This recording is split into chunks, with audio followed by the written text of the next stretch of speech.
ਤੇ ਇਹ ਬੜੀ ਖੁਸ਼ੀ ਵਾਲੀ ਗੱਲ ਹੈ ਕਿ ਅੱਜ ਸਾਡੇ ਸਟੂਡੀਓ ਦੇ ਵਿੱਚ ਸਰਦਾਰ ਕਿਰਪਾਲ ਸਿੰਘ ਪੂਨੀ ਸਾਹਿਬ, ਵੈਸੇ ਤਾਂ ਜਿਹੜੇ ਬੇਸਿਕਲੀ ਇੰਗਲੈਂਡ ਤੋਂ ਨੇ, ਲਿਖਿਆ ਇੱਕ ਥਾਂ ਤੇ ਪ੍ਰਦੇਸ਼ ਜਾਣੇ ਦੇ ਹੋਰ ਵੀ ਕਾਰਨ ਬੜੇ, ਕਈ ਚੰਗੇ ਬੜੇ ਕਈ ਮਾੜੇ ਬੜੇ, ਹਰ ਬੰਦੇ ਦੀ ਆਪਣੀ ਕਹਾਣੀ ਬੜੀ, ਜਦੋਂ ਕਰਦੇ ਨੇ ਗੱਲਾਂ ਬਿਆਨੀ ਬੜੀ। ਜਦ ਅਸੀਂ ਗਿਆ 1964 ਵਿੱਚ ਮੈਂ ਗਿਆ। ਅੱਛਾ ਜੀ। ਉਸ ਵੇਲੇ ਜ਼ਨਾਨੀਆਂ ਨਹੀਂ ਸੀ ਨਾਲ, ਤੇ 1965 ਤੋਂ ਬਾਅਦ 70 ਤਾਈਂ ਫਿਰ ਲੋਕੀ ਪਰਿਵਾਰ ਮੁਕਾਉਣ ਲੱਗ ਪਏ ਸੀ ਹੌਲੀ ਹੌਲੀ। ਜਿੱਦਾਂ ਤੁਸੀਂ ਲਿਖਿਆ ਇੱਕ ਥਾਂ ਤੇ ਗੁਲਾਮ ਹੋਣ ਦੇ ਹੋਰ ਵੀ ਕਾਰਨ ਬੜੇ, ਹਾਂਜੀ, ਨਿਮਾਣੀ ਕੌਮ ਨੂੰ ਹੋ ਰਿਹਾ ਮਾਰਨ ਬੜੇ, ਕੌਮਾਂ ਮਰਦੀਆਂ ਜੋ ਆਪਸ ਵਿੱਚ ਪਾਟੀਆਂ, ਕੌਮਾਂ ਸੜਦੀਆਂ ਜੋ ਆਪਸ ਵਿੱਚ ਲਾਟੀਆਂ। ਹਰ ਬੰਦੇ ਪਹਿਲਾਂ ਸੀ ਇੰਡੀਅਨ ਵਰਕ ਐਸੋਸੀਏਸ਼ਨ, ਇੱਕ ਜਥੇਬੰਦੀ ਉਹਨਾਂ ਦਿਨਾਂ ਵਿੱਚ 1938-39 'ਚ ਬਣ ਚੁੱਕੀ ਸੀ। ਦਫ਼ਤਰ ਦੇ ਵਿੱਚ ਕੰਮ ਕਰਦੇ ਆ, ਉਹਨਾਂ ਬੰਦਿਆਂ ਨਾਲ ਗੱਲਬਾਤ ਕਰਨੀ, ਇੱਕ ਦੂਜੇ ਦੀਆਂ ਮੁਸ਼ਕਲਾਂ ਦੱਸਣੀਆਂ। ਉਹਦੇ ਲਈ ਇੰਡੀਅਨ ਵਰਕਰਸ ਐਸੋਸੀਏਸ਼ਨ ਨੇ ਉਸ ਵੇਲੇ ਬਹੁਤ ਕੰਮ ਕੀਤਾ। 1938-39 ਤੋਂ ਲੈ ਕੇ ਤਕਰੀਬਨ 1984 ਤਾਈਂ ਇੰਡੀਅਨ ਵਰਕਰ ਐਸੋਸੀਏਸ਼ਨ ਦਾ ਪੰਜਾਬੀ ਕਮਿਊਨਿਟੀ ਦੇ ਲਈ ਬੜਾ ਯੋਗਦਾਨ ਹੈ। ਸਿੱਖਾਂ ਦਾ ਤੇ ਇੰਡੀਅਨ ਗੌਰਮੈਂਟ ਦਾ ਝਗੜਾ ਹੋਇਆ, ਜਿਹਦੇ ਵਿੱਚ ਕਿ ਪੰਜਾਬੀ ਕਮਿਊਨਿਟੀ ਦਾ ਪੰਜਾਬ ਵਿੱਚ ਬਹੁਤ ਬੜਾ ਨੁਕਸਾਨ ਹੋ ਗਿਆ। ਉਹਦਾ ਸਿਰਫ ਇਹ ਇੰਗਲੈਂਡ ਵਿੱਚ ਵੀ ਜਿਹੜੇ ਪੰਜਾਬੀ ਵੱਸਦੇ ਸੀ ਉਹਨਾਂ 'ਤੇ ਪਿਆ। ਉਹਨਾਂ ਦੀਆਂ ਜਿਹੜੀਆਂ ਮੁਸ਼ਕਲਾਂ, ਰਿਟਾਇਰਡ ਬੰਦਿਆਂ ਦੀਆਂ ਮੁਸ਼ਕਲਾਂ, ਉਹ ਯੂਨੀਅਨ ਦੇ ਥਰੂ ਅਸੀਂ ਵੀ try to raise the issues with the government, with ਜਿੰਨੇ ਵੀ ਅਥਾਰਟੀਜ਼ ਆ ਉਹਨਾਂ ਦੇ ਨਾਲ ਜੇ ਲੋੜ ਪਵੇ। ਸਤਿ ਸ਼੍ਰੀ ਅਕਾਲ, ਮੈਂ ਦਲਜੀਤ ਸਿੰਘ ਇੱਕ ਵਾਰੀ ਫਿਰ ਹਾਜ਼ਰ ਹਾਂ ਜੀ ਪ੍ਰੋਗਰਾਮ ਲੈ ਕੇ ਸਨਮੁਖ। ਜਿਵੇਂ ਕਿ ਤੁਸੀਂ ਜਾਣਦੇ ਹੋ ਕਿ ਸਨਮੁਖ ਪ੍ਰੋਗਰਾਮ ਦੇ ਵਿੱਚ ਅਸੀਂ ਤੁਹਾਨੂੰ ਰੂਬਰੂ ਕਰਦੇ ਹਾਂ ਇਹੋ ਜਿਹੇ ਸ਼ਖਸੀਅਤ ਦੇ ਨਾਲ ਜਿਨ੍ਹਾਂ ਨੇ ਕਿ ਸਮਾਜ ਦੇ ਵਿੱਚ ਬਿਹਤਰੀ ਦੇ ਵਾਸਤੇ ਆਪਣੀ ਭੂਮਿਕਾ ਨਿਭਾਈ ਹੁੰਦੀ ਆ। ਅਤੇ ਇਹ ਬੜੀ ਖੁਸ਼ੀ ਵਾਲੀ ਗੱਲ ਹੈ ਕਿ ਅੱਜ ਸਾਡੇ ਸਟੂਡੀਓ ਦੇ ਵਿੱਚ ਸਰਦਾਰ ਕਿਰਪਾਲ ਸਿੰਘ ਪੂਨੀ ਸਾਹਿਬ, ਵੈਸੇ ਤਾਂ ਜਿਹੜੇ ਬੇਸਿਕਲੀ ਇੰਗਲੈਂਡ ਤੋਂ ਨੇ, ਇੰਗਲੈਂਡ ਦੇ ਵਸਨੀਕ ਨੇ, ਅਤੇ ਉਹ ਅੱਜ ਇੱਥੇ ਆਸਟ੍ਰੇਲੀਆ ਦੌਰੇ ਦੇ ਉੱਤੇ ਨੇ ਅਤੇ ਬ੍ਰਿਸਬੇਨ ਸਟੂਡੀਓ ਦੇ ਵਿੱਚ ਨੇ, ਅਤੇ ਅੱਜ ਅਸੀਂ ਉਹਨਾਂ ਦੇ ਨਾਲ ਤੁਹਾਨੂੰ ਰੂਬਰੂ ਕਰਵਾਵਾਂਗੇ। ਅਤੇ ਸਭ ਤੋਂ ਪਹਿਲਾਂ ਸਵਾਗਤ ਹੈ ਜੀ ਪੂਨੀ ਸਾਹਿਬ, ਸਤਿ ਸ਼੍ਰੀ ਅਕਾਲ। ਸਤਿ ਸ਼੍ਰੀ ਅਕਾਲ ਵੀਰਾ ਜੀ, ਬਹੁਤ ਖੁਸ਼ੀ ਹੋਈ ਤੁਹਾਨੂੰ ਮਿਲ ਕੇ, ਤੁਹਾਡੀ ਟੀਮ ਨੂੰ ਮਿਲ ਕੇ।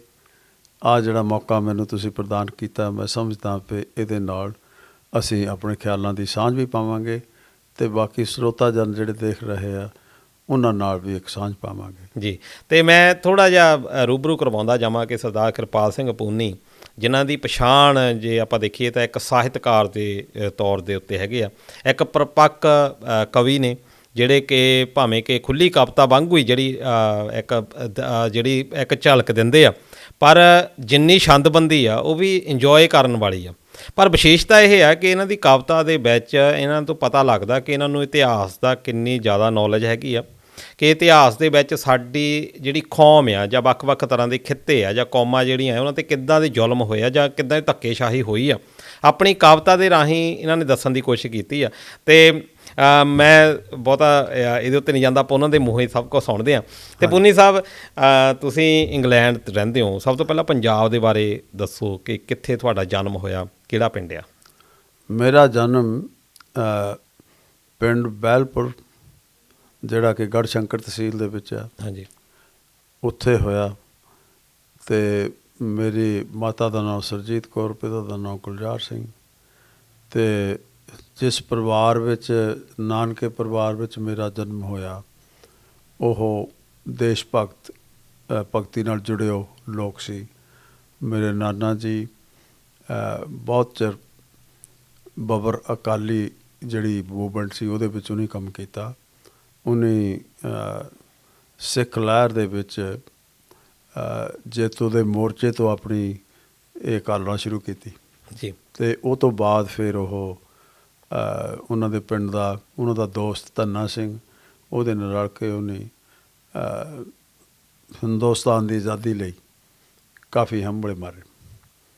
ਅਤੇ ਜਦ 1930 ਦੁਆਲੇ ਬਬਰ ਲਹਿਰ ਮੱਠੀ ਪੈ ਗਈ ਤਾਂ ਉਹਨਾਂ ਨੇ ਫਿਰ ਕਮਿਊਨਿਸਟ ਪਾਰਟੀ ਜੁਆਇਨ ਕਰ ਲਈ, ਅਤੇ ਉਹ ਫਿਰ ਤਕਰੀਬਨ 1947 ਤਾਈਂ ਕਮਿਊਨਿਸਟ ਪਾਰਟੀ ਔਰ ਕਮਿਊਨਿਸਟ ਧਾਰਾ ਨਾਲ ਜੁੜੇ ਰਹੇ। ਇਹ ਤੋਂ ਉਪਰੰਤ ਮੇਰਾ ਪੜਨਾਨਾ ਬਾਬਾ ਇੰਦਰ ਸਿੰਘ, ਉਹ ਅਮਰੀਕਾ ਵਿੱਚ ਰਹਿੰਦਾ ਸੀ, ਅਤੇ ਅਮਰੀਕਾ 'ਚ ਕਈ ਵਾਰ ਗਿਆ, ਕਈ ਵਾਰ ਆਇਆ। ਤਾਂ ਉੱਥੇ ਉਹ ਗਦਰ ਲਹਿਰ ਨਾਲ ਜੁੜ ਗਿਆ ਜੀ। ਬਾਬੂ ਹਰਨਾਮ ਸਿੰਘ ਕਾਰੀਸਾਰੀ ਉਹਦਾ ਦੋਸਤ ਸੀ, ਅਤੇ ਉਹ ਮੈਂ ਤੁਹਾਨੂੰ ਕਹਾਣੀ ਸੁਣਾਉਣਾ। ਜਦ ਉਹ ਇੱਕ ਵਾਰ ਇਕੱਠੇ ਇੰਡੀਆ ਨੂੰ ਆ ਰਹੇ ਸੀ ਤਾਂ ਹਾਂਗਕਾਂਗ ਦੇ ਦੁਆਲੇ ਗੋਰਿਆਂ ਦੀ ਪੁਲਿਸ ਉਹਨਾਂ ਦੇ ਮਗਰ ਲੱਗ ਗਈ, ਜਿਹੜੀ ਖੁਫੀਆ ਪੁਲਿਸ ਹੁੰਦੀ ਆ। ਅਤੇ ਉਹਨੇ ਕਲਕੱਤੇ ਉਤਰਨਾ ਸੀ, ਪਰ ਉਹਨਾਂ ਨੂੰ ਸ਼ੱਕ ਪੈ ਗਿਆ ਤਾਂ ਉਹ ਰੰਗੂਨ ਬਰਮਾ ਦੀ ਜਿਹੜੀ ਕੈਪੀਟਲ ਆ ਉੱਥੇ ਉਤਰ ਗਏ ਜੀ। ਅਤੇ ਉੱਥੇ ਉਤਰ ਕੇ ਉਹਨੇ ਇੱਕ ਕਮਰਾ ਕਿਰਾਏ 'ਤੇ ਲੈ ਲਿਆ। ਉੱਥੇ ਉਹ ਆਈਡੀਆ ਇਹ ਸੀ ਵੀ ਮਹੀਨਾ 2 ਮਹੀਨੇ ਇੱਥੇ ਰਹਿ ਕੇ ਹਿੰਦੁਸਤਾਨ ਦੀ ਜਿਹੜੀ ਆਜ਼ਾਦੀ ਦੀ ਮੂਵਮੈਂਟ ਹੈ ਉਹਨੂੰ ਪਹਿਲਾਂ ਅੰਡਰਸਟੈਂਡ ਕਰੋਗੇ ਅਤੇ ਫਿਰ ਡਿਸਾਈਡ ਕਰੋਗੇ ਵੀ ਗਾਹਾਂ ਕਲਕੱਤੇ ਜਾਣਾ ਜਾਂ ਨਹੀਂ ਜਾਣਾ। ਪਰ ਬਦਕਿਸਮਤੀ ਨਾਲ ਬਾਬੂ ਹਰਨਾਮ ਸਿੰਘ ਕਾਰੀਸਾਰੀ ਘਰ ਵਿੱਚ ਸੀ, ਅਤੇ ਇਹ ਸਾਡਾ ਬਾਬਾ ਇੰਦਰ ਸਿੰਘ ਬਾਹਰ ਖਾਣ ਦੀਆਂ ਚੀਜ਼ਾਂ ਲੈਣ ਸ਼ਹਿਰ 'ਚ ਗਿਆ ਸੀ, ਤਾਂ ਉਹਨੂੰ ਫੜ ਲਿਆ ਖੁਫੀਆ ਪੁਲਿਸ ਨੇ। ਅੱਛਾ। ਅਤੇ ਉਹ ਰੌਲਾ ਗੋਲਾ ਬਹੁਤ ਪੈ ਗਿਆ। ਤਾਂ ਇਹ ਜਦ ਮੁੜ ਕੇ ਆਇਆ ਤਾਂ ਦੇਖਿਆ, ਜਾਣੀ ਇਹ ਫਿਰ ਆਪਣੇ ਕਮਰੇ ਵਿੱਚ ਨਹੀਂ ਗਿਆ, ਮਕਾਨ 'ਚ ਨਹੀਂ ਗਿਆ, ਇਹਨੂੰ ਉੱਥੋਂ ਦੇਖ ਲਿਆ ਵੀ ਉਹ ਫੜ ਹੋ ਗਿਆ। ਹੁਣ ਬਾਜ਼ਾਰ 'ਚ ਪਤਾ ਲੱਗ ਗਿਆ ਤਾਂ ਇਹ ਫਿਰ ਸਿੱਧਾ ਹੀ ਉਹ ਸਮੁੰਦਰੀ ਜਹਾਜ਼ਾਂ ਦੇ ਡਾਕਸ ਜਿੱਥੇ ਉੱਥੇ ਚਲੇ ਗਿਆ। ਉੱਥੋਂ ਇਹ ਸਟੀਮਰ ਫੜ ਕੇ ਹਾਂਗਕਾਂਗ ਤੋਂ ਜਪਾਨ ਤੋਂ ਮੁੜ ਕੇ ਫਿਰ ਅਮਰੀਕਾ ਜਾ ਵੜਿਆ। ਅੱਛਾ। ਇੱਦਾਂ ਬਾਬਾ ਇੰਦਰ ਸਿੰਘ ਕੁਦਰਤੀ ਬਚ ਗਿਆ, ਨਹੀਂ ਤਾਂ ਬਾਬੂ ਹਰਨਾਮ ਸਿੰਘ ਕਾਰੀਸਾਰੀ ਦੇ ਨਾਲੇ ਨੂੰ ਵੀ ਸ਼ਹੀਦ ਹੋ ਜਾਣਾ ਸੀ। ਵਾਹ ਜੀ। ਇਹ ਉਹਦੀ ਮੈਨੂੰ ਆਪਣੇ ਮੂੰਹੋਂ ਦੱਸੀ ਉਹ ਕਹਾਣੀ ਆ। ਵਾਹ ਜੀ ਵਾਹ। ਹਾਂ। ਇਹ ਦੇਖੋ, ਇਹ ਜਿਹੜੇ ਪ੍ਰੋਗਰਾਮ ਆਪਾਂ ਗੱਲ ਕਰਦੇ ਹਾਂ, ਇਹਦੇ ਨਾਲ ਸਾਡੀ ਸਾਂਝ ਵੀ ਪੈਂਦੀ ਇਤਿਹਾਸ ਦੇ ਨਾਲ। ਜਿੱਦਾਂ ਤੁਸੀਂ ਬੱਬਰ ਲਹਿਰ ਦੀ ਗੱਲ ਕੀਤੀ ਆ, ਇਹ ਦੁਆਬੇ ਦਾ ਜਿਹੜਾ ਖਿੱਤਾ ਸੀ, ਜੇ ਆਪਾਂ ਨਵਾਂ ਸ਼ਹਿਰ ਰੱਖ ਲਈਏ, ਗੜ੍ਹਸ਼ੰਕਰ ਰੱਖ ਲਈਏ, ਹੁਸ਼ਿਆਰਪੁਰ ਏਰੀਆ, ਇੱਧਰ ਮੁਕੰਦਪੁਰ ਵਾਲੇ ਪਾਸੇ, ਬੰਗਿਆਂ ਵਾਲੇ ਪਾਸੇ, ਇਹ ਤਾਂ ਲਹਿਰ ਜਿਹੜੀ ਆ ਬਹੁਤ ਜ਼ਬਰਦਸਤ ਲਹਿਰ ਸੀ ਨਾ ਪਿੰਡਾਂ ਦੇ ਵਿੱਚ ਉੱਠੀ। ਪਰ ਇਹਦੇ ਬਾਰੇ ਬਹੁਤ ਘੱਟ ਲੋਕਾਂ ਨੂੰ ਜਾਣੂ ਹੋ ਪਾਏ ਕਿ ਸਾਡੇ ਜਿਹੜੇ ਬਜ਼ੁਰਗ ਸੀ ਬੱਬਰ ਲਹਿਰ ਦੇ ਲਈ ਕੀ ਕਰਦੇ ਰਹੇ। ਇਹ ਤਾਂ ਚਲੋ ਨਾਨਕਾ ਪਰਿਵਾਰ ਹੋ ਗਿਆ, ਫਿਰ ਪਿੰਡ ਕਿਹੜਾ ਹੋ ਗਿਆ ਸਾਡਾ? ਪਿੰਡ ਮੇਰਾ ਪੂਨੀਆ। ਅੱਛਾ ਜੀ। ਬੰਗਿਆਂ ਦੇ ਕੋਲ। ਅੱਛਾ। ਮੇਰੇ ਆਪਣੇ ਪਿੰਡ ਦੀ ਕਹਾਣੀ ਵੀ ਮੇਰੇ ਪਰਿਵਾਰ ਦੀ ਬੜੀ ਅਜੀਬੋ ਗਰੀਬ ਜਿਹੀ ਆ। ਇਹ ਜਦ ਸਿੱਖਾਂ ਦੀ ਤਾਂ ਗੋਰਿਆਂ ਦੀ ਲੜਾਈ ਹੋਈ ਨਾ 1846 ਐਂਗਲੋ ਵਾਰ। ਹਾਂ, ਐਂਗਲੋ ਸਿੱਖ ਵਾਰ। ਹਾਂਜੀ।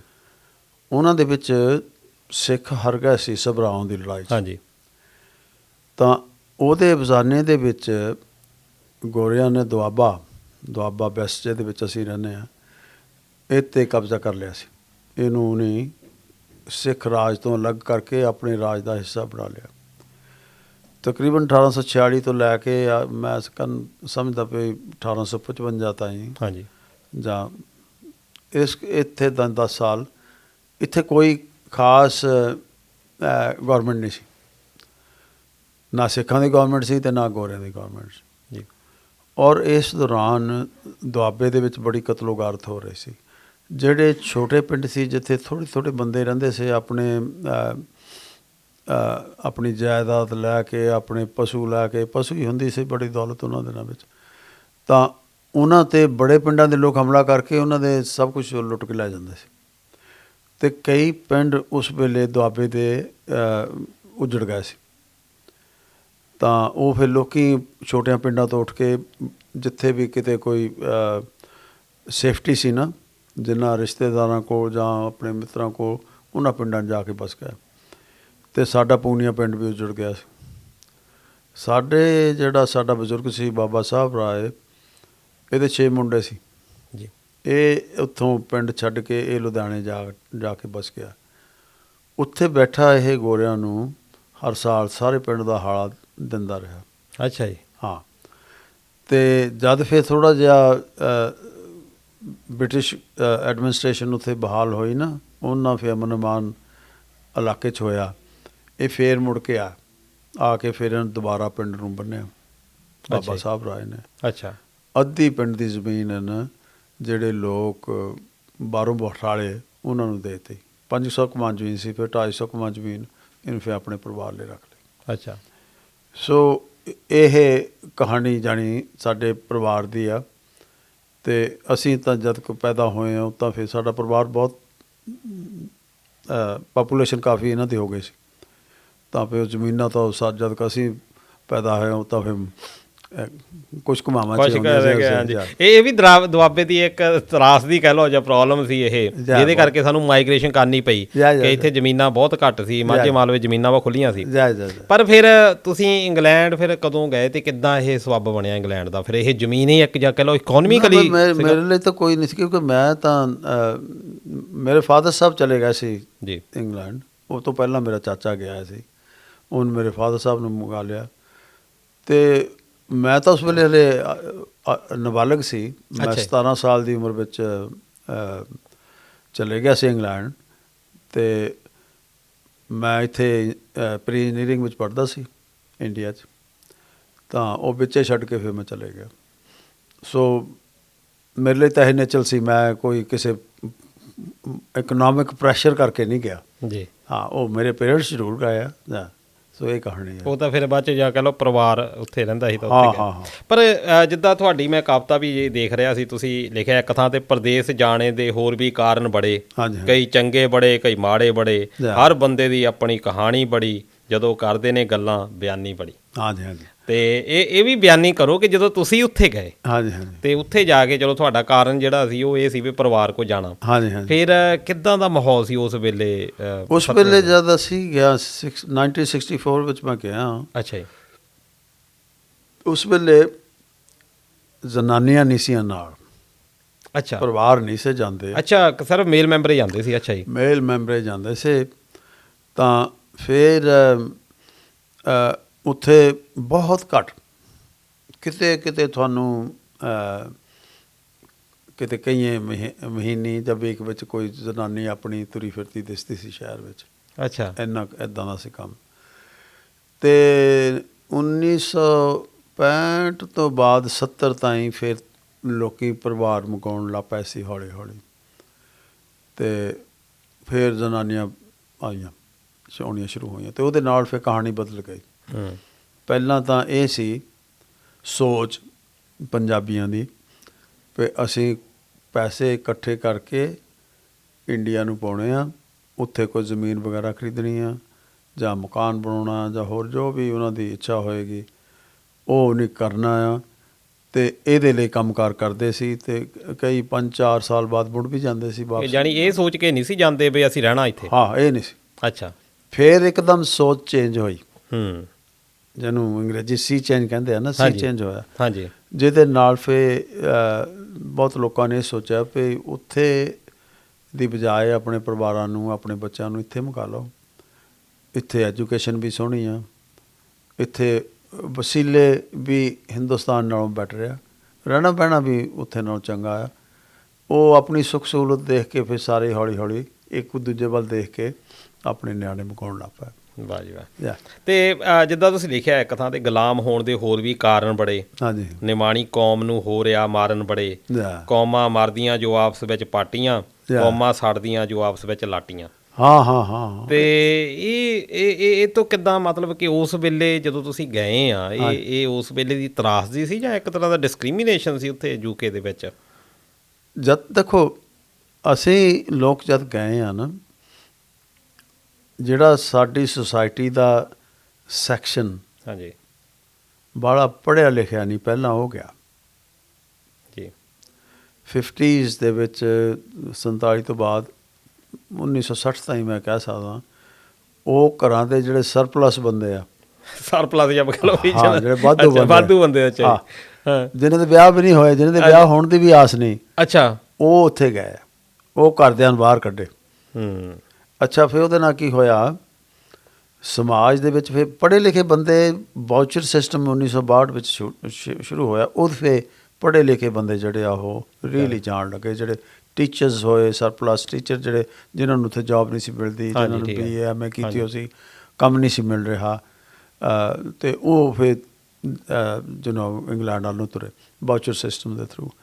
ਉਹ ਪੜ੍ਹੇ ਲਿਖੇ ਬੰਦੇ ਜਦ ਜਾਣ ਲੱਗੇ ਤਾਂ ਉਹਨਾਂ ਨੇ ਬਹੁਤ ਕੰਮ ਕੀਤਾ। ਉਹਨਾਂ ਨੇ ਜਿਹੜੇ ਅਨਪੜ੍ਹ ਬੰਦੇ ਪਹਿਲਾਂ ਸੀ, ਇੰਡੀਅਨ ਵਰਕ ਐਸੋਸੀਏਸ਼ਨ ਇੱਕ ਜਥੇਬੰਦੀ ਉਹਨਾਂ ਦਿਨਾਂ ਵਿੱਚ 1938-39 'ਚ ਬਣ ਚੁੱਕੀ ਸੀ, ਉਹਨਾਂ ਦੇ ਵਿੱਚ ਉਹਨੇ ਕੰਮ ਕੀਤਾ।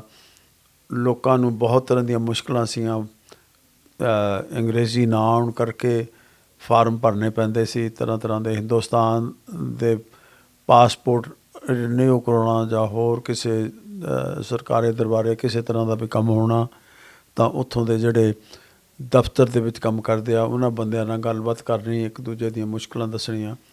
ਉਹਦੇ ਲਈ ਇੰਡੀਅਨ ਵਰਕਰਸ ਐਸੋਸੀਏਸ਼ਨ ਨੇ ਉਸ ਵੇਲੇ ਬਹੁਤ ਕੰਮ ਕੀਤਾ। 1938-39 ਤੋਂ ਲੈ ਕੇ ਤਕਰੀਬਨ 1984 ਤਾਈਂ ਇੰਡੀਅਨ ਵਰਕਰ ਐਸੋਸੀਏਸ਼ਨ ਦਾ ਪੰਜਾਬੀ ਕਮਿਊਨਿਟੀ ਦੇ ਲਈ ਬੜਾ ਯੋਗਦਾਨ ਹੈ। ਅੱਛਾ ਜੀ। ਹਾਂ, ਉਹਦੇ ਵਿੱਚ ਵੀ ਅਸੀਂ ਮੈਂ 1967-68 ਹਾਂ ਇਸ ਦੁਆਲੇ ਸਾਡੇ ਸ਼ਹਿਰ ਦੇ ਵਿੱਚ ਪਹਿਲਾਂ ਇੰਡੀਅਨ ਵਰਕਰਸ ਐਸੋਸੀਏਸ਼ਨ ਬਣੀ। ਉਹ ਫਿਰ 2-3 ਕੁ ਸਾਲ ਚੱਲ ਕੇ ਢਿੱਲੀ ਪੈ ਗਏ। ਫਿਰ ਮੈਂ ਅਤੇ ਮੇਰੇ ਨਾਲ 5-7 ਹੋਰ ਦੋਸਤਾਂ ਨੇ ਇਕੱਠੇ ਹੋ ਕੇ ਅਸੀਂ ਫਿਰ ਦੁਬਾਰਾ ਖੜੀ ਕੀਤੀ। ਅੱਛਾ। ਹਾਂ, ਤੇ ਇੰਡੀਅਨ ਵਰਕਰਸ ਐਸੋਸੀਏਸ਼ਨ ਜਿਹੜੀ ਤੁਸੀਂ ਬਣਾਈ ਆ, ਹਾਂਜੀ, ਇਹ ਕੰਮ ਦੇ ਰਾਈਟਸ ਦੇ ਲਈ, ਵਰਕ ਰਾਈਟ ਉਹਨਾਂ ਦੇ ਲਈ ਲੜਦੀ ਸੀ? ਹਾਂ, ਉਹਨਾਂ ਲਈ ਵੀ ਲੜਦੀ ਸੀ। ਨਾਲ ਦੀ ਨਾਲ ਜਿਹੜੇ ਘਰਾਂ ਦੇ ਵਿੱਚ ਮੁੱਦਾ ਮਸਲੇ ਸੀ, ਹਾਂਜੀ, ਜਿੱਥੇ ਕਿਸੇ ਨੇ ਇੱਕ ਤਰ੍ਹਾਂ ਪੰਚਾਇਤ ਹੀ ਕਹਿ ਲਓ ਵੀ ਆਪਣੀ ਪੰਚਾਇਤ ਵਾਲੇ ਕੰਮ ਸਾਰੇ। ਹਾਂ, ਕੋਈ ਛੋਟੇ ਮੋਟੇ ਕੰਮ ਜਿਹੜੇ ਆ, ਕਿਸੇ ਨੂੰ ਡਾਕਟਰ ਦੇ ਨਾਲ ਕੋਈ ਗੱਲਬਾਤ ਕਰਨੀ ਆ, ਕਿਸੇ ਨੇ ਹਸਪਤਾਲਾਂ ਦੇ ਵਿੱਚ ਕੋਈ ਮੁਸ਼ਕਿਲ ਆ ਕਿਸੇ ਨੂੰ ਆਈ ਹੋ, ਕਿਸੇ ਨੂੰ ਐਜੂਕੇਸ਼ਨ 'ਚ ਬੱਚਿਆਂ ਦੀ ਕੋਈ ਪ੍ਰੋਬਲਮ ਆਈ ਹੋ ਆ, ਕਿਸੇ ਨੇ ਇੰਡੀਅਨ ਕੋਈ ਫਾਰਮ ਭਰਾਉਣੇ ਆ, ਜਿਹਨੂੰ ਪਾਸਪੋਰਟ ਰਿਨਿਊ ਕਰਾਉਣਾ, ਇੱਦਾਂ ਦੇ ਜਿਹੜੇ ਨਿੱਕੇ ਮੋਟੇ ਕੰਮ ਸੀ ਇਹ ਕਰਦੇ ਸੀ। ਅਤੇ ਬਾਕੀ ਕੰਮ 'ਤੇ ਜਿਹੜੀਆਂ ਮੁਸ਼ਕਿਲਾਂ ਆਉਂਦੀਆਂ ਸੀਆਂ ਉਹ ਫਿਰ ਉੱਥੇ ਦੀਆਂ ਯੂਨੀਅਨਸ ਦੇ ਨਾਲ ਰਲ ਕੇ ਵੀ ਇਹ ਕਈ ਵਾਰ ਹੱਲ ਕਰਦੇ ਰਹੇ ਆ। ਅੱਛਾ। ਸੋ ਦੇ ਪੰਜਾਬੀਆਂ ਦੀ ਜਿਹੜੀ ਸੋਸ਼ਲ ਸਟਰਕਚਰ ਆ ਉਹਨੂੰ ਬਹਾਲ ਕਰਨ ਲਈ ਇਹਨਾਂ ਦਾ ਬੜਾ ਯੋਗਦਾਨ ਰਿਹਾ ਉਸ ਟਾਈਮ। ਹਾਂਜੀ। ਫਿਰ ਉਹ ਪ੍ਰੋਬਲਮ ਇਹ ਹੋਈ ਪਈ 1984 ਦੇ ਵਿੱਚ ਜਿਹੜਾ ਸਿੱਖਾਂ ਦਾ ਅਤੇ ਇੰਡੀਅਨ ਗੌਰਮੈਂਟ ਦਾ ਝਗੜਾ ਹੋਇਆ, ਜਿਹਦੇ ਵਿੱਚ ਕਿ ਪੰਜਾਬੀ ਕਮਿਊਨਿਟੀ ਦਾ ਪੰਜਾਬ ਵਿੱਚ ਬਹੁਤ ਬੜਾ ਨੁਕਸਾਨ ਹੋ ਗਿਆ। ਉਹਦਾ ਸਿਰਫ ਇਹ ਇੰਗਲੈਂਡ ਵਿੱਚ ਵੀ ਜਿਹੜੇ ਪੰਜਾਬੀ ਵੱਸਦੇ ਸੀ ਉਹਨਾਂ 'ਤੇ ਪਿਆ। ਅਤੇ ਕਿਉਂਕਿ ਜਿਹੜੀ ਇੰਡੀਅਨ ਵਰਕਰਸ ਐਸੋਸੀਏਸ਼ਨ ਸੀ ਇਹਦੀ ਜਿਹੜੀ ਥਰਸਟ ਸੀ ਉਹ ਜ਼ਿਆਦਾ ਲੈਫਟ ਵਿੰਗ ਧਾਰਾ ਦੇ ਲੋਕ ਸੀ ਉਹਦੇ ਵਿੱਚ ਜੁੜਿਓ। ਅਤੇ ਫਿਰ ਜਿਹੜੇ ਪੱਕੇ ਸਿੱਖ ਖਿਆਲਾਂ ਦੇ ਲੋਕ ਸੀ ਉਹ ਇਹਦੇ ਨਾਲੋਂ ਟੁੱਟ ਗਏ। ਇੱਕ ਇਹ ਫਰਕ ਪਿਆ 1984 ਤੋਂ ਬਾਅਦ। ਇੱਕ ਉਸ ਵੇਲੇ ਜਿਹੜੇ ਨਿਆਣੇ 1970 ਜਾਂ 65-66 ਦੇ ਵਿੱਚ ਜੰਮੇ ਸੀ ਉਹ ਜਵਾਨ ਹੋ ਗਏ। ਉਹਨਾਂ ਨੂੰ ਫਿਰ ਪਰਿਵਾਰਾਂ ਨੂੰ ਐਡੀ ਲੋੜ ਸੋਸ਼ਲ ਕੰਮਾਂ ਲਈ ਨਹੀਂ ਰਹੀ ਕਿਉਂਕਿ ਨਿਆਣੇ ਕਰਨ ਲੱਗ ਪਏ ਸੀ। ਹਾਂਜੀ। ਅਤੇ ਇੱਦਾਂ ਦਾ ਸੋਸ਼ਲ ਲਾਈਫ ਦੇ ਵਿੱਚ ਵੀ ਡਿਫਰੈਂਸਿਸ ਆ ਗਏ। ਇੱਕ ਆ ਪੋਲੀਟੀਕਲ ਸਿਚੁਏਸ਼ਨ ਵੀ ਬਦਲ ਗਈ। ਉਹਦੇ ਨਾਲ ਫਿਰ IWA ਦਾ ਜਿਹੜਾ ਕੰਮ ਸੀ ਉਹ ਦਿਨੋਂ ਦਿਨ ਘੱਟਦਾ ਗਿਆ। ਹਾਲੇ ਵੀ IWA ਸਟਿਲ ਦੇ ਆ ਕਈਆਂ ਸ਼ਹਿਰਾਂ ਦੇ ਵਿੱਚ, ਅਤੇ ਪਰ ਉਹਦਾ ਜਿਹੜਾ ਮੇਨ ਥਰਸ ਸੀ ਉਹ ਕੰਮ ਹੋ ਗਈ ਬਸ ਜੀ। ਅਤੇ ਜਿੱਦਾਂ ਤੁਸੀਂ ਹੁਣ ਵੀ ਯੂਨਾਈਟਿਡ ਜਿਹੜੀ ਯੂਨੀਅਨ ਆ ਉਹਦੇ ਵਿੱਚ ਰਿਟਾਇਰਮੈਂਟ ਸੈਕਸ਼ਨ ਦੇ ਵਿੱਚ ਸੈਕਟਰੀ ਦੀ ਭੂਮਿਕਾ ਨਿਭਾਉਂਦੇ ਹੋ। ਹਾਂਜੀ ਹਾਂਜੀ। ਅਤੇ ਇਹ ਉਹੀ ਤਰ੍ਹਾਂ ਦਾ ਕੰਮ ਹੈ ਕਿ ਇੱਕ ਜਿਹੜਾ ਸੋਸ਼ਲ ਸਟਰਕਚਰ ਦੀ ਜਿਹੜੀ ਤੁਸੀਂ ਗੱਲ ਕੀਤੀ ਆ, ਅੱਜ ਦੀ ਉਹ ਭੂਮਿਕਾ ਅਜੇ ਵੀ ਉਹ ਬਰਕਰਾਰ ਆ? ਜਿਹੜਾ ਯੂਨਾਈਟ ਯੂਨੀਅਨ ਆ ਇਹ UK ਦੀ ਸਭ ਤੋਂ ਬੜੀ ਯੂਨੀਅਨ ਹੈ। ਇਹਦੇ ਵਿੱਚ ਬਹੁਤ ਸਾਰੀਆਂ ਬੜਬੜੀਆਂ ਵੀ, ਕੁਛ ਛੋਟੀਆਂ ਵੀ ਯੂਨੀਅਨਾਂ ਇਕੱਠੀਆਂ ਹੋ ਕੇ ਇੱਕ ਯੂਨੀਅਨ ਬਣ ਗਈ ਯੂਨਾਈਟ। ਮੈਂ ਅਰਲੀ ਡੇਜ਼ ਦੇ ਵਿੱਚ ਜਿਹੜੀਆਂ ਮੇਰੇ ਹੋਰ ਛੋਟੀਆਂ ਯੂਨੀਅਨ ਸੀਆਂ, ਮੈਂ ਪਹਿਲਾਂ ਉਹਨਾਂ ਵਿੱਚ ਕੰਮ ਕਰਦਾ ਰਿਹਾ। ਅਤੇ ਇਹ ਯੂਨਾਈਟ ਯੂਨੀਅਨ ਮੇਰੇ ਰਿਟਾਇਰਮੈਂਟ ਦੇ ਦੁਆਲੇ ਉਹਨਾਂ ਦਿਨਾਂ ਵਿੱਚ ਇਹ ਫੋਰਮ ਵਿੱਚ ਆਈ ਹੈ। ਅਤੇ ਕਿਉਂਕਿ ਮੈਂ ਪਹਿਲਾਂ ਵੀ ਯੂਨੀਅਨ ਵਿੱਚ ਕੰਮ ਕਰਦਾ ਸੀ, ਜਦ ਯੂਨੀਅਨ ਵਿੱਚ ਪਹਿਲਾਂ ਕੰਮ ਕਰਦਾ ਸੀ ਵੈਨ ਆਈ ਵਾਜ਼ ਵਰਕਿੰਗ ਜੀ, ਫਿਰ ਜਿਹੜੀਆਂ ਵਰਕ ਪਲੇਸ ਦੀਆਂ ਪ੍ਰੋਬਲਮਸ ਆ ਉੱਥੇ ਉਹਨਾਂ ਦੇ ਵਿੱਚ ਕੰਮ ਕਰਦਾ ਸੀ। ਉਹਦੇ ਲਈ ਫਿਰ ਅਸੀਂ ਆਪਣੀਆਂ ਯੂਨੀਅਨ ਦੇ ਥਰੂ ਜਿਹੜੇ ਇੰਪਲਾਈਜ਼ ਆ, ਫੈਕਟਰੀਆਂ ਦੇ ਮਾਲਕ, ਉਹਨਾਂ ਨਾਲ ਗੱਲਾਂ ਬਾਤਾਂ ਕਰਕੇ ਜਿਹੜੀਆਂ ਵਰਕਿੰਗ ਕੰਡੀਸ਼ਨਸ ਆ ਉਹਨਾਂ ਨੂੰ ਇੰਪਰੂਵ ਕਰਨ ਦੀ ਕੋਸ਼ਿਸ਼ ਕਰਦੇ ਸੀ। ਹੈਲਥ ਐਂਡ ਸੇਫਟੀ ਦੇ ਇਸ਼ੂ ਸੀ ਉਹਨਾਂ ਨੂੰ ਸੌਰਟ ਆਊਟ ਕਰਦੇ ਸੀ। ਅਤੇ ਇਹੋ ਜਿਹੇ ਜਿਹੜੇ ਕੰਮ ਸੀ ਇਹ ਯੂਨੀਅਨ ਦੇ ਵਰਕ ਪਲੇਸ 'ਤੇ ਫੈਕਟਰੀਆਂ ਦੇ ਵਿੱਚ ਜਿਹੜੇ ਤੁਹਾਨੂੰ ਕਰਨੇ ਪੈਂਦੇ ਸੀ ਉਹਦੇ ਨਾਲ ਕੀਤੇ ਜਾਂਦੇ ਸੀ ਜੀ। ਅਤੇ ਜਦ ਫਿਰ ਰਿਟਾਇਰਡ ਹੋ ਗਿਆ ਮੈਂ, ਫਿਰ ਜਦ ਯੂਨਾਈਟ ਯੂਨੀਅਨ ਮੈਂ ਉਸ ਵੇਲੇ ਵੀ ਉਹਦਾ ਮੈਂਬਰ ਸੀ, ਤਾਂ ਫਿਰ ਮੈਨੂੰ ਤਾਂ ਪਤਾ ਵੀ ਨਹੀਂ ਸੀ ਜਦ ਮੈਂ ਰਿਟਾਇਰ ਹੋਇਆ ਵੀ ਇਹਨਾਂ ਦਾ ਰਿਟਾਇਰਡ ਸੈਕਸ਼ਨ ਵੀ ਹੈਗਾ। ਤਾਂ ਫਿਰ ਇਹਨਾਂ ਨਾਲ ਮੈਂ ਕੋਂਟੈਕਟ ਕੀਤਾ ਯੂਨੀਅਨ ਨਾਲ ਕਿ ਮੈਂ ਤਾਂ ਹੁਣ ਰਿਟਾਇਰ ਹੋ ਗਿਆ, ਹੁਣ ਮੇਰੀ ਕੋਈ ਐਡੀ ਲੋੜ ਤਾਂ ਹੈ ਨਹੀਂ ਵਰਕ ਪਲੇਸ 'ਤੇ। ਮੈਂ ਉਹ ਕਹਿੰਦੇ ਨਹੀਂ, there is a retired section union ਦਾ, ਤੁਸੀਂ ਜੇ ਕੰਮ ਕਰਨਾ ਤਾਂ ਉਹ 'ਚ ਕੰਮ ਕਰ ਸਕਦੇ ਆ। ਤਾਂ ਫਿਰ ਮੈਂ ਉਹ ਮੁੜ ਕੇ ਇਹਨਾਂ ਦੇ ਨਾਲ ਆਪਣਾ ਜਿਹੜਾ ਉਹ ਕੰਟੈਕਟ ਆ ਉਹ ਚਾਲੂ ਰੱਖਿਆ। ਹੁਣ ਮੈਂ ਸੈਕਟਰੀ ਹਾਂ ਕੋਵੈਂਟਰੀ ਐਂਡ ਵਰਕਸ਼ਾਇਰ ਇੱਕ ਏਰੀਆ, ਉੱਥੇ ਰਿਟਾਇਰਡ ਮੈਂਬਰਸ ਸੈਕਸ਼ਨ ਜਿਹੜਾ ਯੂਨੀਅਨ ਦੇ ਵਿੱਚ, ਉਹਦਾ ਮੈਂ ਹੁਣ ਸੈਕਟਰੀ ਐਟ ਦਾ ਮੋਮੈਂਟ। ਪਹਿਲਾਂ ਮੈਂ ਕੁਛ ਸਾਲ ਚੇਅਰਮੈਨ ਵੀ ਰਿਹਾ, ਪ੍ਰੈਜ਼ੀਡੈਂਟ ਵੀ ਰਿਹਾ, ਪਰ ਹੁਣ ਮੈਂ ਸੈਕਟਰੀ ਹਾਂ ਜੀ। ਅੱਛਾ, ਇਹਦੇ ਵਿੱਚ ਇਹਦੇ ਵਿੱਚ ਇਕੱਲੀ ਪੰਜਾਬੀ ਨਹੀਂ, ਇਹਦੇ ਵਿੱਚ ਸਾਰੀ ਕਮਿਊਨਿਟੀ ਆਉਂਦੀ ਹੈ, ਗੋਰੇ ਵੀ, ਕਾਲੇ ਵੀ, ਪੀਲੇ ਵੀ, ਜਿੰਨੇ ਵੀ ਹੈ। ਤਾਂ ਉਹਨਾਂ ਦੀਆਂ ਜਿਹੜੀਆਂ ਮੁਸ਼ਕਿਲਾਂ, ਰਿਟਾਇਰਡ ਬੰਦਿਆਂ ਦੀਆਂ ਮੁਸ਼ਕਿਲਾਂ, ਉਹ ਯੂਨੀਅਨ ਦੇ ਥਰੂ ਅਸੀਂ ਵੀ try to raise the issues with the government, with ਜਿੰਨੇ ਵੀ ਅਥਾਰਟੀਜ਼ ਆ ਉਹਨਾਂ ਦੇ ਨਾਲ ਜੇ ਲੋੜ ਪਵੇ। ਬਾਕੀ ਜਿਹੜਾ ਮੇਨ ਯੂਨੀਅਨ ਦਾ ਕੰਮ ਆ ਫੈਕਟਰੀਆਂ ਦੇ ਵਿੱਚ, ਉਹਨਾਂ ਨੂੰ ਵੀ ਅਸੀਂ ਇਨਡਾਇਰੈਕਟਲੀ ਸਪੋਰਟ ਕਰਦੇ ਹਾਂ, ਸਿੱਧਾ ਤਾਂ ਨਹੀਂ ਕਰ ਸਕਦੇ ਪਰ ਇਨਡਾਇਰੈਕਟਲੀ। ਜਿੱਦਾਂ ਹੁਣ ਆਹ ਬਰਮਿੰਘਮ ਦੇ ਵਿੱਚ ਬਿਨ ਸਟ੍ਰਾਈਕ ਨੂੰ ਤਕਰੀਬਨ 9 ਮਹੀਨੇ ਹੋ ਗਏ ਚੱਲਦੀ ਨੂੰ, ਉਹਨਾਂ ਦੇ ਅਸੀਂ ਜਿਹੜੇ ਸਟ੍ਰਾਈਕ ਦੇ ਨਾਲ ਨਾਲ ਉਹ ਕਈ ਵਾਰ ਡੈਮੋਨਸਟ੍ਰੇਸ਼ਨ ਕਰਦੇ ਆ ਤਾਂ ਕਿ ਗੌਰਮੈਂਟ ਦੇ ਕੋਲ ਦੱਸਿਆ ਜਾਵੇ, ਉਹਨਾਂ ਦੇ ਵਿੱਚ ਵੀ ਅਸੀਂ ਉਹਨਾਂ ਨੂੰ ਇਨਡਾਇਰੈਕਟਲੀ ਸਪੋਰਟ ਕਰਦੇ ਹਾਂ। ਫਿਰ ਵੈਰੀ ਰੀਸੈਂਟਲੀ ਵੈਂਟਰ ਫਿਊਲ 'ਤੇ ਬਹੁਤ ਬੜੀ ਪ੍ਰੋਬਲਮ ਆ ਗਈ, ਕਿਉਂਕਿ ਸਾਨੂੰ ਰਿਟਾਇਰਡ ਬੰਦਿਆਂ ਨੂੰ ਉਹ ਵੈਂਟਰ ਫਿਊਲ ਦੇ ਪੈਸੇ ਦਿੰਦੇ ਹੁੰਦੇ ਸੀ, ਗੌਰਮੈਂਟ ਦਿੰਦੀ ਸੀ ਜੀ, ਉਹਨਾਂ ਨੇ ਉਹ ਬੰਦ ਕਰਤੇ। ਤਾਂ ਫਿਰ ਬੜੀ ਤਕੜੀ ਮੁਹਿੰਮ ਚੱਲੀ ਜਿਹਦੇ ਵਿੱਚ ਅਸੀਂ ਵੀ ਕੰਟਰੀਬਿਊਟ ਕੀਤਾ। ਤਾਂ ਇਹਨਾਂ ਨੇ ਫਿਰ ਹੁਣ ਥੋੜ੍ਹਾ ਜਿਹਾ ਲਾ ਕਾਨੂੰਨ ਚੇਂਜ ਕੀਤਾ, ਜਿਹਦੇ ਵਿੱਚ ਇਹਨੇ ਹੁਣ ਇਹ ਕਿਹਾ ਵੀ ਜਿਨ੍ਹਾਂ ਦੀ ਸੈਲਰੀ ਈਅਰਲੀ ਸੈਲਰੀ 35,000 ਪਾਉਂਡ ਤੋਂ ਥੱਲੇ ਆ, ਉਹਨਾਂ ਨੂੰ ਹੁਣ ਉਹ ਕਹਿੰਦੇ ਪਏ ਅਸੀਂ ਜਿਹੜਾ ਬੈਨੀਫਿਟ ਆ ਵੈਂਟਰ ਫਿਊਲ ਦਾ ਦਿਆਂਗੇ, ਜਿਹਨਾਂ ਦੀ ਸੈਲਰੀ ਉਹ ਤੋਂ ਜ਼ਿਆਦਾ ਉਹਨਾਂ ਨੂੰ ਨਹੀਂ, ਹਾਲੇ ਵੀ ਨਹੀਂ ਮਿਲਣਾ ਜੀ।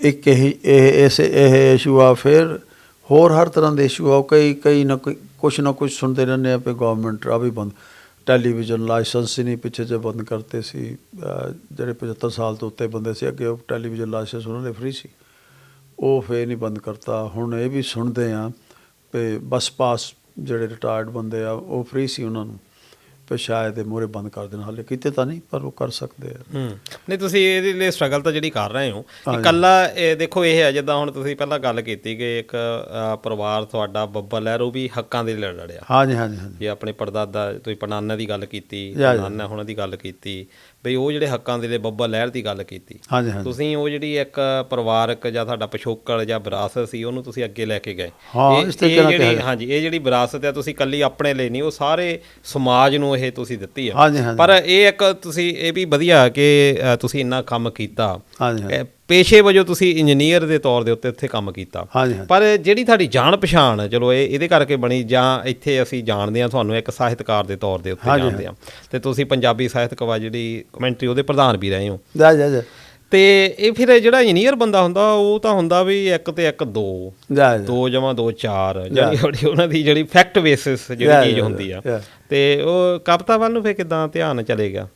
ਕਵਿਤਾ ਮੈਂ ਬਹੁਤ ਚਿਰ ਦਾ ਲਿਖਦਾ, ਕਵਿਤਾ ਮੈਂ 16-17 ਸਾਲ ਦਾ ਲਿਖਣ ਲੱਗ ਪਿਆ ਸੀ। ਅੱਛਾ ਜੀ, ਉੱਥੇ ਇੰਡੀਆ ਪੰਜਾਬ ਵਿੱਚ। ਅੱਛਾ ਜੀ। ਛਪਾਈ ਨਹੀਂ ਸੀ ਕਦੇ, ਬਸ ਲਿਖ ਕੇ ਕੋਲ ਰੱਖ ਛੱਡੀਆਂ।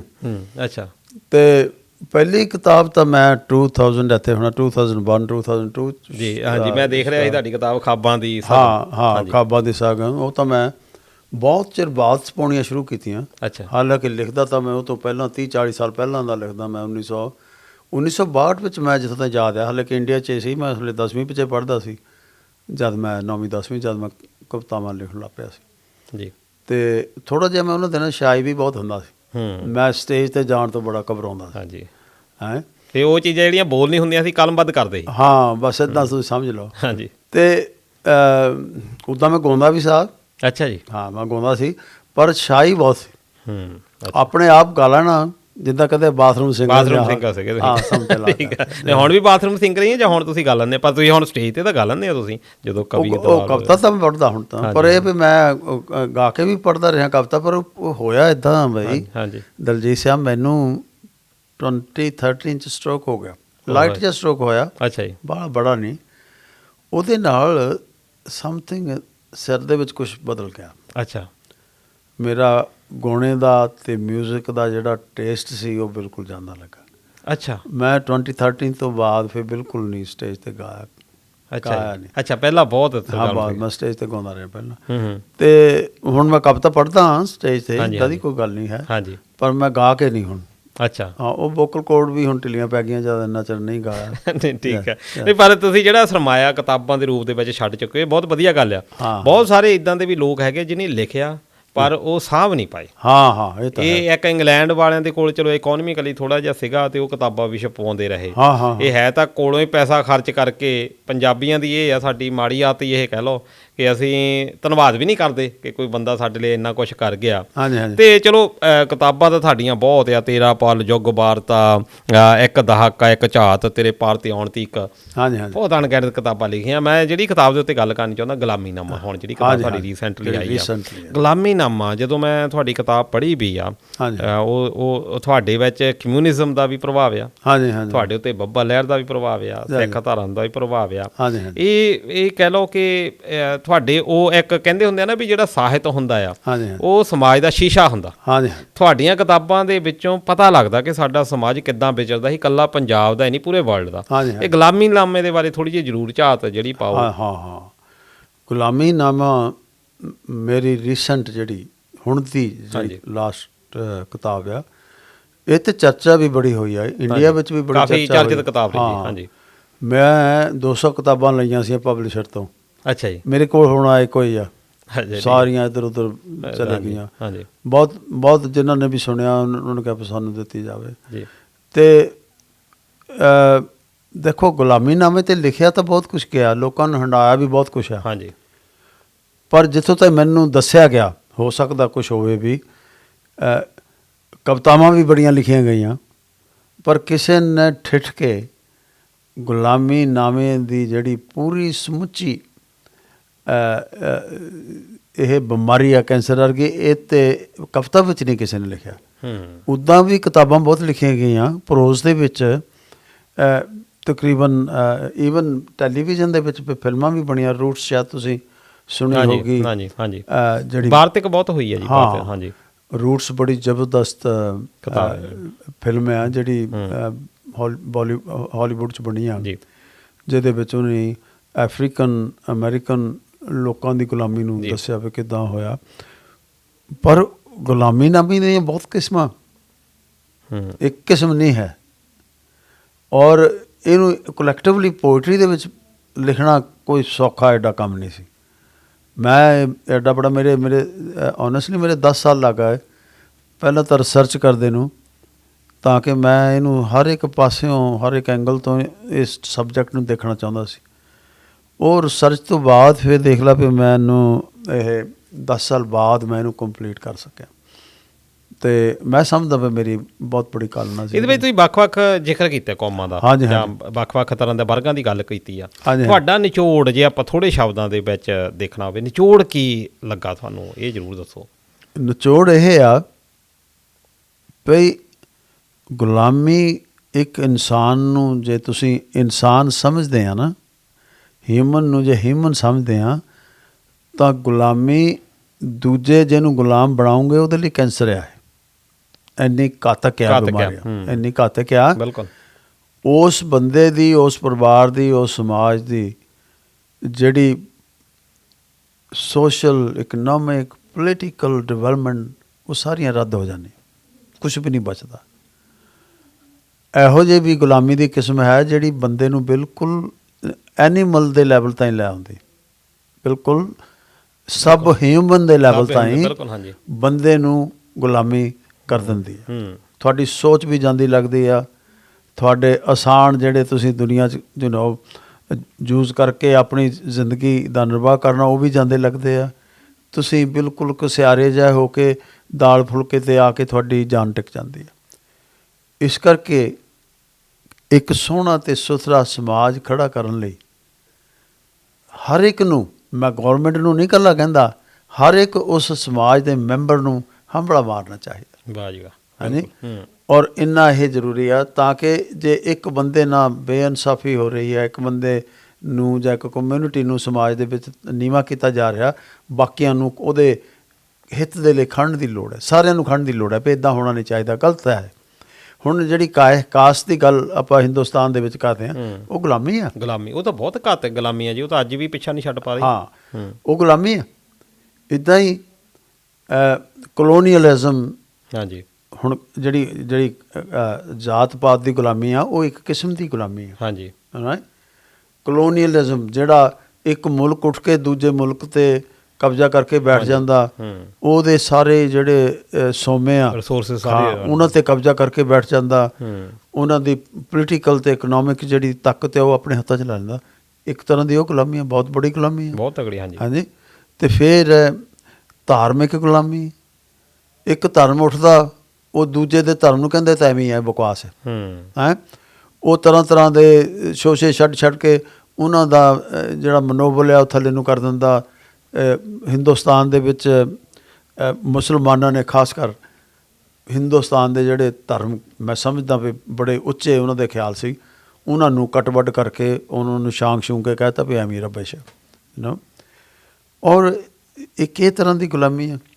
ਹਾਂਜੀ। ਅਤੇ ਹੋਰ ਗੁਲਾਮੀ ਜਿਹੜੀਆਂ ਮੈਂ ਗੁਲਾਮੀ ਦੀਆਂ ਕਿਸਮਾਂ ਦੇ ਉੱਤੇ ਲਿਖੀਆਂ, ਬੜੀ ਚੀਜ਼ ਜਿਹੜੀ ਮੈਂ ਕਿਤਾਬ ਦੇ ਪਹਿਲਾ ਜਿਹੜਾ ਹਿੱਸਾ ਨਾ, ਅੱਧਾ ਹਿੱਸਾ, ਉਹਦੇ ਵਿੱਚ ਕਿਸੇ ਕਿਸਮ ਦੀ ਗੁਲਾਮੀ ਦਾ ਜ਼ਿਕਰ ਨਹੀਂ ਕੀਤਾ।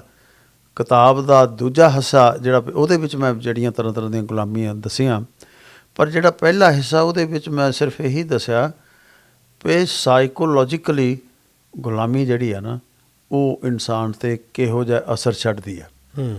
ਹਾਂ, ਇਹ ਤੇ ਆਪਾਂ ਗੱਲ ਨਹੀਂ ਕਰਦੇ। ਹਾਂ, ਇਹ 'ਤੇ ਕਦੇ ਗੱਲ ਨਹੀਂ ਹੁੰਦੀ। ਬੰਦਾ ਇੰਨੀ ਖਤਰਨਾਕ ਆ ਇਹ, ਤੁਹਾਨੂੰ ਮਨੋਬਲ ਤੁਹਾਡਾ ਘਟਾ ਕੇ ਤੁਹਾਡਾ ਗਿੱਟਿਆਂ ਵਿੱਚ ਵਾੜ ਦਿੰਦੀ ਹੈ।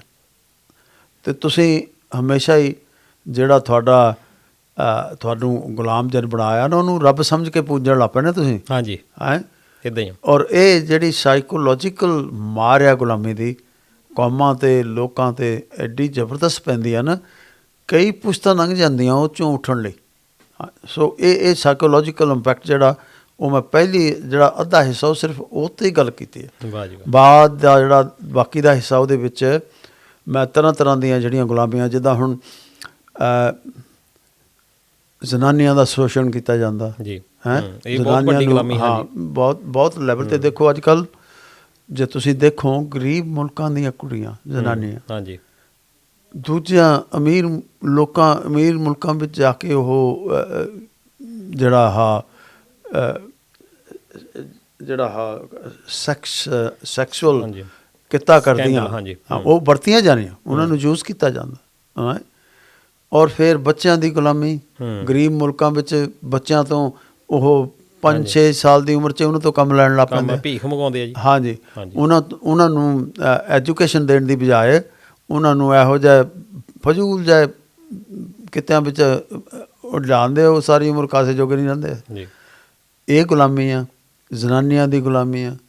ਫਿਰ ਕਈ ਵਰਗਾਂ ਦੀ ਗੁਲਾਮੀ ਆ, ਜਿਹਦੇ ਵਿੱਚ ਇੱਕ ਸੁਸਾਇਟੀ ਦੇ ਸੈਕਸ਼ਨ ਨੂੰ ਇੱਕ ਪਾਸੇ ਨੂੰ ਕਰਕੇ ਉਹਨਾਂ ਤੋਂ ਬੜੇ ਜਿਹੜੇ ਪੁੱਠੇ ਸਿੱਧੇ ਕੰਮ ਕਰਾਏ ਜਾਂਦੇ ਆ, ਉਹਨਾਂ ਨੂੰ ਕੋਈ ਰਾਹ ਹੀ ਨਹੀਂ ਹੈ।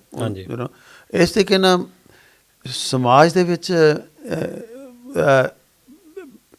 ਸਮਾਜ ਦੇ ਲੋਕਾਂ ਨੂੰ ਬੜੇ ਜਾਗਰੂਕ ਹੋਣਾ ਪਊ, ਤਾਂ ਕਿ ਉਹ ਕੋਈ ਇਹੋ ਜਿਹੀ ਹਰਕਤ ਜਿਹੜੀ ਆ ਹੋਣ ਨਾ ਦੇਣ, ਔਰ ਬੜੀ ਉੱਚੀ ਆਵਾਜ਼ ਉਠਾਉਣ ਪਏ, ਨਹੀਂ ਇੱਦਾਂ ਨਹੀਂ ਹੋਣੀ ਚਾਹੀਦੀ। ਵਾਹ ਜੀ ਵਾਹ।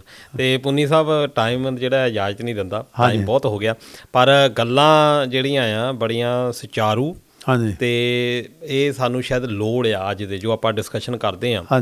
ਇਹ ਸਾਡੀ ਇਹ ਕਹਿ ਲਓ ਕਿ ਬਦਕਿਸਮਤੀ ਆ ਕਿ ਅਸੀਂ ਇਹਨਾਂ ਚਰਚਾਵਾਂ ਦੇ ਵਿੱਚ ਹਿੱਸਾ ਨਹੀਂ ਅੱਜ ਕੱਲ੍ਹ ਲੈਂਦੇ। ਤੁਸੀਂ ਜਿੱਦਾਂ ਦੱਸਿਆ ਆ ਕਿ ਪਰਿਵਾਰ ਲੋਕਾਂ ਨੇ ਆਪਣੇ ਬਾਰ ਦਿੱਤੇ, ਜਿੱਦਾਂ ਤੁਸੀਂ ਐਗਜ਼ਾਮਪਲ ਦਿੱਤੀ ਨਾਨਾ ਜੀ ਦੀ, ਉਹ ਜਿਹੜੇ ਆ ਫੜ ਵੀ ਹੋ ਸਕਦੇ ਸੀ ਉੱਥੇ, ਹੈ ਨਾ, ਅਤੇ ਰਿਸਕ ਜਿਹੜਾ ਆ ਲਿਆ, ਇਹ ਫਿਰ ਉੱਥੇ ਗਏ, ਜਦੋਂ ਇਹਨਾਂ ਨੇ ਦੇਖਿਆ ਉੱਥੇ ਜਾ ਕੇ ਦੇਖੋ ਕੰਮ ਇੰਨੇ ਵੱਡੇ ਵੱਡੇ ਕੀਤੇ। ਪਰ ਇਹ ਲੋੜ ਆ ਕਿ ਇੱਦਾਂ ਦੀਆਂ ਜਿਹੜੀਆਂ ਚਰਚਾਵਾਂ ਹੋਣ, ਤਾਂ ਕਿ ਬੰਦੇ ਨੂੰ ਬੰਦਾ ਜ਼ਰੂਰ ਸਮਝਿਆ ਜਾਵੇ। ਹਾਂ। ਤੇ ਇਹ ਸ਼ਾਇਦ ਤੁਹਾਡੀ ਜਿਹੜੀ ਲੜਾਈ ਆ ਇਹਨੂੰ ਜਿਹੜੀ ਤੁਸੀਂ ਅੱਜ ਤੱਕ ਚਾਹੇ ਉਹ ਰਾਈਟਸ ਦੇ ਲਈ ਗੱਲ ਕੀਤੀ ਆ, ਵਰਕ ਰਾਈਟਸ ਦੀ ਗੱਲ ਕੀਤੀ ਆ, ਹਾਂਜੀ। ਚਾਹੇ ਤੁਸੀਂ ਕਿਸੇ ਵੀ ਤਰ੍ਹਾਂ ਦੀ ਗੁਲਾਮੀ, ਇਹ ਕਿਤਾਬ ਲਿਖ ਕੇ ਤੁਸੀਂ ਇੱਕ ਸ਼ਾਹਕਾਰ, ਤੁਹਾਡਾ ਮਾਸਟਰਪੀਸ ਆ ਇਹ। Yeah. ਤੇ ਵੈਸੇ ਮੈਂ ਬਾਕੀ ਕਿਤਾਬਾਂ ਵੀ ਤੁਹਾਡੀਆਂ ਪੜ੍ਹਨ ਦੀ ਕੋਸ਼ਿਸ਼ ਜਿਹੜੀ ਕਰਦਾ, ਜਾਂਦੇ ਜਾਂਦੇ ਮੈਂ ਸਮੇਟਣ ਦੀ ਕੋਸ਼ਿਸ਼ ਕਰੂੰਗਾ। ਤੇ ਤੁਸੀਂ ਇਹ ਲਿਖਿਆ ਵੀ ਆਕਾ ਕੌਮ ਬੜੀ ਹੀ ਸ਼ਾਤਰ ਸੀ ਅਤੇ ਸ਼ਾਤਰ ਤੌਰ ਤਰੀਕੇ ਸਨ, ਸਭ ਦਾ ਪੇਜ ਉਹ ਘੜ ਲੈਂਦੇ, ਸੋਝੀ ਦੇ ਬਹੁਤ ਬਰੀਕੇ ਸਨ। ਹਾਂਜੀ ਹਾਂਜੀ। ਤੇ ਜਿਹੜੇ ਸਾਡੇ ਦੁਸ਼ਮਣ ਆ, ਜਿਹੜੇ ਗੁਲਾਮੀ ਪੇਸ਼ ਕਰਦੇ ਆ, ਬੜੇ ਉਹ ਆਲਾ ਦਰਜੇ ਦਾ ਦਿਮਾਗ ਰੱਖਦੇ ਆ। ਹਾਂਜੀ ਹਾਂਜੀ। ਪਰ ਜਿਹੜੇ ਗੁਲਾਮ ਲੋਕ ਨੇ ਉਹਨਾਂ ਨੂੰ ਵੀ ਸੁਚੇਤ ਹੋਣਾ ਪੈਣਾ ਆ। ਤੇ ਤੁਸੀਂ ਆਪਣੀ ਭੂਮਿਕਾ ਬਹੁਤ ਵਧੀਆ ਨਿਭਾਈ ਆ ਪੁੰਨੀ ਸਾਹਿਬ। Thank you. ਤੇ ਮੈਂ ਇੰਡੋਸ ਟੀਵੀ ਦੇ ਵੱਲੋਂ ਤੁਹਾਨੂੰ ਸਜਦਾ ਕਰਦਾ ਥੈਂਕ ਤੇ ਇਹ ਅਰਦਾਸ ਕਰਦੇ ਹਾਂ ਕਿ ਤੁਸੀਂ ਲੰਮੀਆਂ ਉਮਰਾਂ ਮਾਣੋ, ਤੰਦਰੁਸਤੀ ਜਿਹੜੀ ਆ ਤੁਹਾਨੂੰ ਹਮੇਸ਼ਾ ਰਹੇ। ਤੇ ਜਦੋਂ ਵੀ ਤੁਸੀਂ ਨੈਕਸਟ ਟਾਈਮ ਆਓ ਬ੍ਰਿਸਬੇਨ ਦੇ ਵਿੱਚ, ਆਪਾਂ ਜਿਹੜਾ ਇਸ ਇੰਟਰਵਿਊ ਨੂੰ ਅਗਲਾ ਜਿਹੜਾ ਪੜਾਅ ਆ ਉਹ ਸ਼ੁਰੂ ਕਰਾਂਗੇ। ਤੇ ਦੋਸਤੋ, ਤੇ ਤੁਸੀਂ ਵੀ ਜ਼ਰੂਰ ਇਹੋ ਜਿਹੇ ਜਿਹੜੇ ਸ਼ਖਸ ਨੇ ਉਹਨਾਂ ਨੂੰ ਸਲਾਮ ਜ਼ਰੂਰ ਕਰੋ, ਕਿਉਂਕਿ ਇਹਨਾਂ ਨੇ ਆਪਣੀਆਂ ਜ਼ਿੰਦਗੀਆਂ ਲਾਈਆਂ ਸਾਡੇ ਲਈ, ਸਾਡੇ ਸਮਾਜ ਨੂੰ ਹੋਰ ਬਿਹਤਰ ਕਰਨ ਦੇ ਲਈ। ਕਿਰਪਾਲ ਸਿੰਘ ਪੁੰਨੀ ਸਾਹਿਬ, ਤੁਹਾਡਾ ਬਹੁਤ ਬਹੁਤ ਧੰਨਵਾਦ ਤੇ ਮਿਲਾਂਗੇ ਅਗਲੇ ਐਪੀਸੋਡ ਦੇ ਵਿੱਚ। ਮੈਂ ਬਹੁਤ ਸ਼ੁਕਰਗੁਜ਼ਾਰ ਹਾਂ, ਤੁਸੀਂ ਮੇਰੇ ਵਰਗੀ ਨਾਚੀਜ਼ ਨੂੰ ਮੌਕਾ ਦਿੱਤਾ ਆਪਣੀ ਸਟੇਜ ਦੇ ਉੱਤੇ, ਔਰ ਮੈਂ ਜਿੰਨੇ ਕੁ ਚੰਦ ਲਫ਼ਜ਼ਾਂ ਵਿੱਚ ਇਹਨੂੰ ਸਮਰਾਈਜ਼ ਕਰ ਸਕਿਆ ਮੈਂ ਕੀਤਾ, ਅਤੇ ਤੁਸੀਂ ਮੈਨੂੰ ਮਾਣਿਆ। ਥੈਂਕ ਯੂ ਵੈਰੀ ਮਚ ਜੀ। ਤੇ ਦੋਸਤੋ, ਤੁਹਾਨੂੰ ਇਹ ਕਿੱਦਾਂ ਦੀ ਲੱਗੀ ਇੰਟਰਵਿਊ, ਤੁਸੀਂ ਜ਼ਰੂਰ ਸਾਡੇ ਨਾਲ ਸਾਂਝ ਪਾ ਸਕਦੇ ਆ। ਤੇ ਅਗਲੀ ਸ਼ਖਸੀਅਤ ਨੂੰ ਅਗਲੇ ਪ੍ਰੋਗਰਾਮ ਦੇ ਵਿੱਚ ਤੁਹਾਡੇ ਰੂਬਰੂ ਕਰਾਂਗੇ। ਉਦੋਂ ਤੱਕ ਆਪਣਾ ਖਿਆਲ ਰੱਖਿਓ। ਰੱਬ ਰਾਖਾ। ਸਤਿ ਸ਼੍ਰੀ ਅਕਾਲ।